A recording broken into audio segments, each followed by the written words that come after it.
Olá, tudo bem? Seja bem-vindo ao canal Meu Momento com Deus. Nessa ocasião nós daremos continuidade ao nosso estudo guiado, onde estamos tratando aí sobre os assuntos ali do contexto do Evangelho de Marcos e tem sido maravilhoso meditar nesse livro. Temos feito grandes descobertas. O meu intuito é te auxiliar nessa jornada que conduz a um relacionamento real e verdadeiro com o teu Deus. Que eu possa ser uma ferramenta útil nesse processo, tá bom? Bom, hoje nós vamos dar continuidade ao capítulo 7, né? Estamos meditando ali nos vários assuntos apresentados, nos vários eventos em que envolve o nosso Senhor Jesus Cristo. E a forma como ele lidou com cada um deles e assim tirando muitas lições para nossas vidas. O meu desejo é que você fique comigo até o fim, para assim você ser impressionado, para assim você poder ouvir a voz de Papai do Céu, tá bom? Mas antes disso, antes da gente se jogar em cima do estudo de hoje, eu quero convidar você a fechar seus olhos para nós buscarmos a presença de Deus por meio de oração. Vamos orar juntos então? Oremos. Senhor Deus, estás nos céus. Obrigado, Pai, por ter preservado esse livro, o Evangelho de Marcos, que hoje nos alimenta, que hoje nos direciona para perto de Ti, que hoje nos mostra não somente a cosmovisão do céu, mas também o proceder de Jesus Cristo. A Ele que é o nosso grande modelo neste mundo mau. Que o Senhor possa perdoar os nossos pecados, possa enviar o Teu Santo e Poderoso Espírito, para que venha a nos direcionar, que venha a nos guiar, que venha nos abençoar e, acima de tudo, nos revelar o Teu amor. Perdoa os nossos pecados. Novamente, fica conosco, em nome de Jesus Cristo. Amém. Pois muito bem. O tema do nosso estudo de hoje, terça-feira, dia 6 de agosto, é migalhas para os cachorrinhos. Esse contexto é bastante conhecido e eu quero ler junto com você. Então, abra aí a sua Bíblia no Evangelho de Marcos, capítulo 7. Nós vamos ler do versículo 24 ao 30, que diz assim, ó. Jesus saiu daquele lugar e foi para os arredores de Tiro e de Sidom. Entrou numa casa e não queria que ninguém o soubesse. Contudo, não conseguiu manter em segredo a sua presença. De fato, logo que ouviu falar dele, certa mulher, cuja filha estava com um espírito imundo, veio e lançou-se aos seus pés. A mulher era grega, cirofenícia de origem, e rogava a Jesus que expulsasse de sua filha o demônio. Ele lhe disse, deixe que primeiro os filhos comam até se fartar, pois não é correto tirar o pão dos filhos e lançá-lo aos cachorrinhos. Ela respondeu, sim, Senhor, mas até os cachorrinhos debaixo da mesa comem das migalhas das crianças. Então ele lhe disse, por causa desta resposta, você pode ir.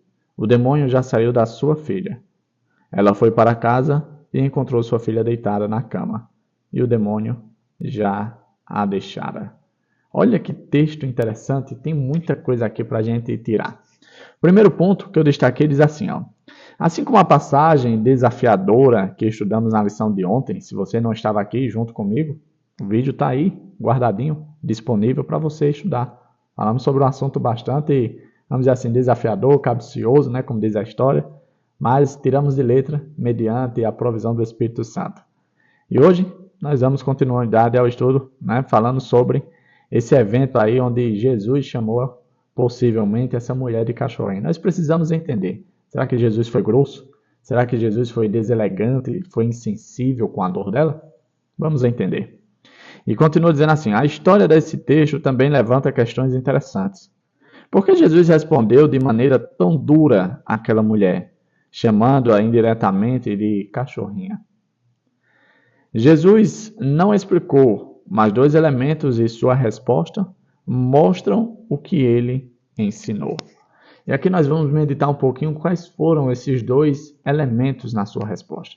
Primeiro, Jesus, quando foi interpelado por aquela mulher, né, solicitada ali a sua ajuda, ele disse, olha, primeiro o pão deve ser entregue, deve alimentar os filhos de Israel. Primeiro, né? Quando ele utiliza dessa palavra primeiro, dá-se a entender, logicamente, que existe um segundo. Em outras palavras, Jesus não estava desmerecendo aquela mulher, não estava se desfazendo da pessoa daquela mulher, pois Jesus estava apenas definindo a prioridade da sua missão. Primeiro, os filhos de Israel, depois, os outros, depois, o segundo, o terceiro, o quarto. Aquela mulher, ela deu uma resposta bastante interessante. Ela disse: olha, Senhor, eu posso até estar numa posição inferior em comparação aos filhos do dono da casa. Eu posso ser até um cachorrinho. E quando Jesus se utilizou dessa palavra cachorrinho, não entenda simplesmente como um filhote, mas entenda como um cachorro que residia dentro da casa, fazendo uma distinção completa entre cachorros que moram dentro de casa com os cachorros que moram na rua. Naquela época não era muito comum haver cachorros que eram criados dentro de casa. Quando era encontrado tal tipo de cachorro assim, podia acreditar que com certeza eram cachorros que tinham uma alta estima pelos seus donos. E Jesus, quando se utiliza desse diminutivo de cachorro, chamando ela de cachorrinho, Jesus está se referindo exatamente a isso. Vale lembrar que essa mulher não fazia parte do povo de Israel. A Bíblia é bem clara ao dizer que ela era grega, de origem cirofenícia, né? Ou seja, era uma pessoa estrangeira. E ali a misericórdia do Senhor alcançou até mesmo os estrangeiros. Davi, por que é que os estrangeiros, na época de Jesus, não eram tratados como prioridade como os filhos de Israel? No estudo da lição do trimestre passado, onde foi sobre o grande conflito, em uma das lições nós tratamos sobre o assunto das 2.300 tardes e manhãs, em que um período de 70 anos estaria cortado, separado para o povo de Israel. E dentro desse período estaria o ministério de Jesus. Ou seja, o ministério de Jesus, ele foi focalizado, dedicado ao povo de Israel, aos judeus. O que não significa dizer que não haveria espaço para as outras nações. Porque é exatamente com o fim do seu ministério, com a morte de Estevão, que é dado início ao resgate das outras pessoas, ou seja, das outras nações, dos gentios. Em outras palavras, naquele momento, a dedicação era para os filhos de Israel. Isso não significa dizer que Jesus não iria atender ou alcançar as outras nações e os outros povos, pois é sabido que o sacrifício de Jesus foi por todas as pessoas da terra. Então, por que, Davi, que ele tratou aquela mulher daquela forma, chamando-a de cachorrinha? Eu gosto de interpretar esse contexto com a seguinte explicação. Uma das formas que eu vejo todo o ministério de Jesus é que ele não simplesmente abençoava as pessoas, mas também provocava elas a saírem de sua zona de conforto. Fazia enigmas, ou seja, contava histórias e provocava as pessoas para que elas refletissem na história, para que elas pensassem, para que elas procurassem entender o que significava a parábola, a história. E nesse caso, eu vejo Jesus provocando essa mulher para saber se de fato ela tinha interesse genuíno em Jesus, para saber se de fato ela acreditava verdadeiramente em Jesus e em seu poder e no que ele poderia fazer. Tudo isso para simplesmente mostrar a fé que ela tinha. E de fato essa mulher era uma mulher de muita fé. Eu separei um outro ponto que diz assim, em sua resposta, a mulher retornou esses indicadores sendo bastante incisiva. Ou seja, após a resposta de Jesus, se ela não tivesse convicção daquilo que ela acreditava, se ela não tivesse certeza de quem era Jesus, ela simplesmente poderia deixar para lá. Ele não quer me atender, ele está ocupado, ele não tem tempo para mim agora, ele está desmerecendo da minha pessoa. Poderia surgir várias desculpas para ela abandonar a presença de Jesus, mas não. Ela continuou de maneira bem incisiva e assertiva, dando a seguinte resposta. Ela disse, Senhor, os cachorrinhos debaixo da mesa comem das migalhas das crianças. Em outras palavras, Senhor, eu não preciso do pão, não. Não é preciso me dar o pão por completo, não. Eu aceito as migalhas, Senhor. As migalhas são mais que suficiente para mim, Senhor. Eu reconheço a minha posição, eu reconheço quem eu sou. Eu sei que dentro do grau atual de importância, eu não sou comparado aos filhos de Israel. Mas sabe, as migalhas caem da mesa do alimento dos filhos e os cachorrinhos comem e se alimentam dela. Com essa resposta que ela deu, eu imagino que ela fez os olhos de Jesus brilhar, porque ela não simplesmente mostrava a convicção que ela tinha acerca dele, mas também mostrava a sua fé, e que grande era a fé dela. Por que a mulher deu essa resposta? O amor pela filha a impulsionou. Você sabe que as mães pelos filhos são capazes de qualquer coisa, é tanto que elas são comparadas a leoas. E se você não sabe, a leoa, por mais que seja o sexo feminino do animal, mas ela ocupa um espaço, uma atuação muito grande. Para você ter ideia, ela que sai para caçar, é ela que bota a comida na mesa, podemos dizer assim, enquanto o leão fica aguardando. Em outras palavras, uma leoa vale mais que 10 leões. E aí continua o seguinte, ó, mas Jesus também a encorajou. Ele disse, primeiro, o que significa que poderia haver um segundo. A pergunta é, você está pronto para ser a segunda? Você está pronta para ser a terceira, a quarta? Muitas vezes nós nos frustramos por não ser os primeiros, né? Nós temos um complexo de muitas vezes inferioridade do tipo, se eu não for um primeiro, eu também não quero saber mais de nada não. Se eu não for tratado com prioridade, eu também não aceito ser tratado de outra forma.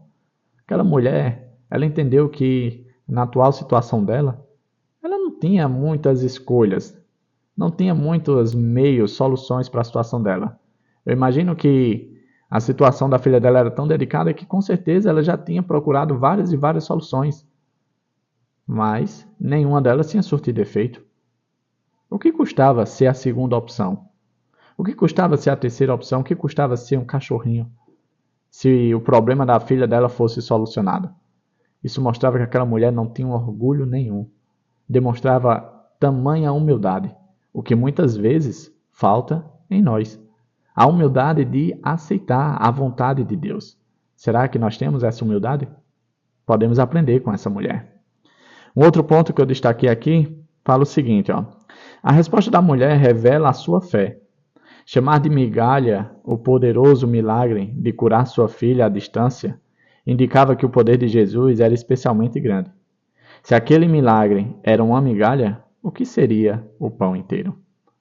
Quando a gente olha para os feitos de Jesus, a gente não consegue quantificar o tamanho do seu poder. Porque quando a gente olha para essa realidade, Jesus expulsou o demônio sem nem mesmo estar diante da pessoa possuída, sem nem mesmo proferir nenhuma palavra. Simplesmente ele disse para a mulher, pode voltar para casa, que o demônio já saiu dela. Só em pensamento, porque no texto não diz nada que Jesus falou alguma coisa, nada. O poder de Jesus é sem igual, e ele está à disposição dos seus filhos. A pergunta é, nós temos a convicção, nós temos a fé, nós temos a humildade devida para receber esse poder, para usufruir desse poder? Veja que aquela mulher, por mais que fosse estrangeira, por mais que perante os filhos de Israel fosse tratada como uma estranha, naquela ocasião ela foi tratada por Jesus como uma filha de Deus. E todo aquele que é filho de Deus, toda pessoa que adentra a família de Deus, ela é tratada com distinção. Ela é tratada com respeito, com amor, com carinho. E tem acesso a todo o poder de Deus que está disponível para os seus filhos. Chegamos ao fim de mais um estudo guiado, hoje tratando sobre o tema migalhas aos cachorrinhos, onde meditamos na história de uma mulher cirofenícia que teve ali um diálogo bastante interessante com Jesus, onde ela teve a oportunidade de demonstrar o tamanho da sua fé. Que nós também, em situações semelhantes ou não, possamos sempre dar razão à nossa fé, pois a nossa fé não se baseia se somos ou não prioridade, mas sim que existe um Deus que veio nos buscar e está à disposição de cada um de nós. Que o Papai do Céu abençoe a cada um de nós, que Ele possa nos ajudar na nossa caminhada a sermos mais humildes, a sermos mais resilientes e a sabermos o nosso lugar, porque Jesus não morreu por qualquer pessoa, Ele morreu pelos filhos de Deus, Ele veio alcançar a mim e a você, que devemos sim ocupar o nosso lugar tão especial, que foi comprado pelo sangue de Cristo, tá certo? É isso, até a próxima, tchau, tchau.